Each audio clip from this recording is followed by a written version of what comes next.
Hello, Shata Mejia here, Global Solution Specialist for Houghton Mifflin Harcourt, with part 2 of your Steam Garden Challenge.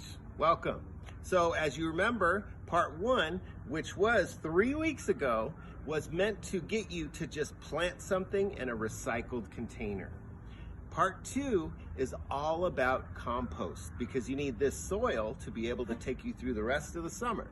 So composting is very simple, very easy, and I'm going to show you how. All of my composting beginning was free. So let me show you how I did it.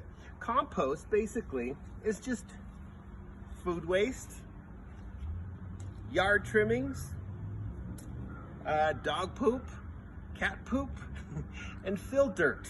And I got my fill dirt from down the street for free again. So all compost is decomposing organic matter. And we want that organic matter to decompose so that we can reuse that soil. You know that Mother Nature has been composting for thousands and thousands and millions of years.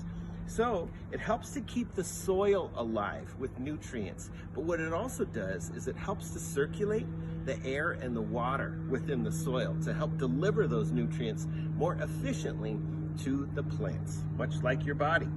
So there are 3 stages of composting that I want you to be aware of.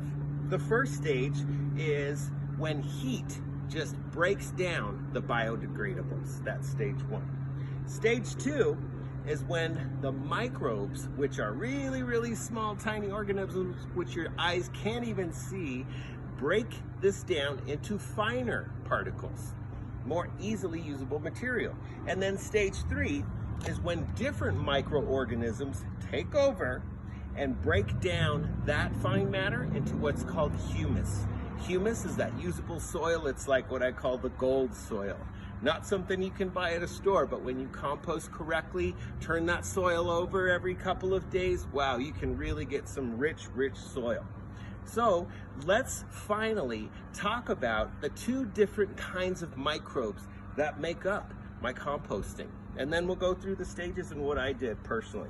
So the 2 different microorganisms are aerobes and anaerobes. And aerobes are those microorganisms that actually eat the organic waste and turn it into things like nitrogen, phosphorus, magnesium. The second type of microorganisms are called anaerobes, and what they do is they don't need any water at all. They're slower to break down things, but they turn the compost into something that smells like rotten eggs, and that's that hydrogen sulfide. So you need both types of microbes to be able to have a successful compost. Now let me tell you how I started my compost. So this sits right on my kitchen top, and I change it every day because I don't want stinky food sitting around. And so every day I bring this container, which can also look like this, and you can put these biodegradable bags inside the container.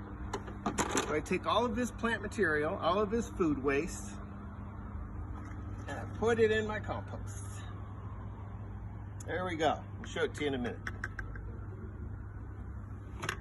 In the garden, I have all kinds of leaves that have broken down and that have died, all kinds of stuff that's alive in the garden, but that I don't want in my flower beds. So what I do out front is that I take all of my trimmings and put them in soil, and as you can see, I turn this over every day and add water to it. And so this is some very rich soil as well.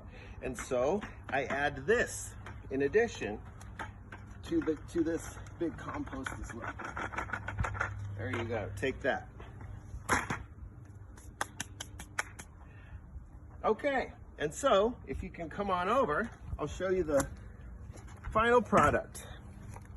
So folks, this is a piece of wood and a piece of wood, both recycled, that I got. This is a corner of my yard.